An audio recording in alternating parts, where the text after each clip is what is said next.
ஈரோடு கிழக்கு இடைத்தேர்தலில் நாம் தமிழர் கட்சி போட்டியிட தடை, அதிர்ச்சியில் சீமான். அதாவது காங்கிரஸ் கட்சியின் மூத்த தலைவரும் ஈரோடு கிழக்கு தொகுதியின் சட்டமன்ற உறுப்பினருமான EVKS இளங்கோவன் உடல்நலக்குறைவால் கடந்த டிசம்பர் 14ஆம் தேதி காலமானார். இதனையடுத்துதான் ஈரோடு கிழக்கு தொகுதி காலியானதாக அறிவிக்கப்பட்டது. அந்த வகையில் ஈரோடு கிழக்கு சட்டமன்ற தொகுதி இடைத்தேர்தல் வருகிற 5ஆம் தேதி நடக்கிறது.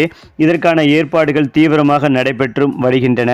திமுக சார்பில் வேட்பாளர் VC சந்திரகுமார், நாம் தமிழர் கட்சி சார்பில் சீதாலட்சுமி ஆகியோர் போட்டியிடுகின்றனர். இந்த தேர்தலை அதிமுக, பாஜக, தேமுதிக, தவேக உள்ளிட்ட கட்சிகள் புறக்கணித்துள்ளன.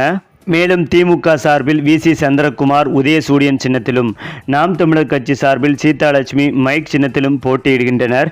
இவர்கள் உட்பட 46 வேட்பாளர்கள் களத்தில் உள்ளனர். தேர்தலுக்கு இன்னும் குறைந்த நாட்களே உள்ள நிலையில் திமுக, நாதக வேட்பாளர்கள் மட்டுமல்லாது சுயேட்சை வேட்பாளர்களும் பிரச்சாரத்தை தொடங்கி பல்வேறு பகுதிகளிலும் வாக்காளர்களை சந்தித்து வாக்குகள் சேகரித்து வருகின்றனர். அதேபோல் நாம் தமிழர் கட்சி வேட்பாளர் சீதாலட்சுமியை ஆதரித்து நெடிக்கல் மேடு பகுதியில் நடைபெற்ற பரப்புரை பொதுக்கூட்டத்தில் சீமான் கலந்து கொண்டு சிறப்புரை ஆற்றினார். இந்த கூட்டம் முடிவடைய தாமதமாகி உள்ளது. இந்த நிலையில்தான் நாம் தமிழர் கட்சியின் தலைமை ஒருங்கிணைப்பாளர் சீமான் உட்பட 5 பேர் மீது வழக்கு பதிவு செய்யப்பட்டுள்ளது. ஈரோடு இடைத்தேர்தலை ஒட்டி அனுமதிக்கப்பட்டதை விட கூடுதல் நேரம் பொதுக்கூட்டம் நடத்தியதாக சீமான் மீது பறக்கும் படை அதிகாரிகள் நவீன் அளித்த புகாரின் கருங்கல்பாளையம் போலீசார் வழக்கு பதிவு செய்து விசாரணை நடத்தி வருகின்றனர். ஏற்கனவே ஈரோடு கிழக்கு இடைத்தேர்தலில் தேர்தல் விதிமுறைகளை மீறியதாக சீமான் மீது கடந்த 25ஆம் தேதி 4 வழக்குகள் பதிவு செய்யப்பட்டுள்ளது என்பதும் குறிப்பிடத்தக்கது. இந்த நிலையில் வன்முறையை தூண்டும் வகையில் பேசியதாகவும் சீமான் மீது அடுத்தடுத்து புகார்கள் எழுந்து வருகிறது.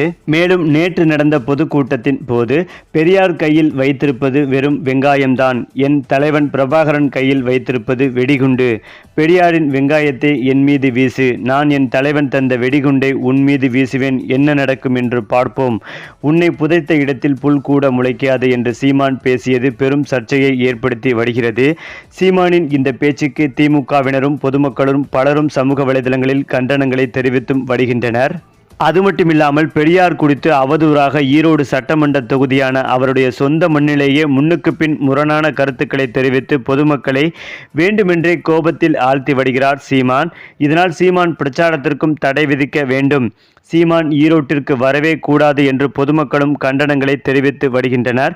மேலும் வருகின்ற ஈரோடு கிழக்கு இடைத்தேர்தலில் சீமான் மீது அடுத்தடுத்து வழக்கு தொடரப்பட்டுள்ளதால் இந்த ஈரோடு கிழக்கு இடைத்தேர்தலில் நாம் தமிழர் கட்சி போட்டியிட தடை கூட நீதிமன்றம் விதிக்க முடிவெடுத்துள்ளதாக தற்போது தகவல்கள் வெளிவந்து நாம் தமிழர் கட்சி தலைவர் சீமான் அவர்களை அதிர்ச்சி அடைய வைத்து வருகிறது.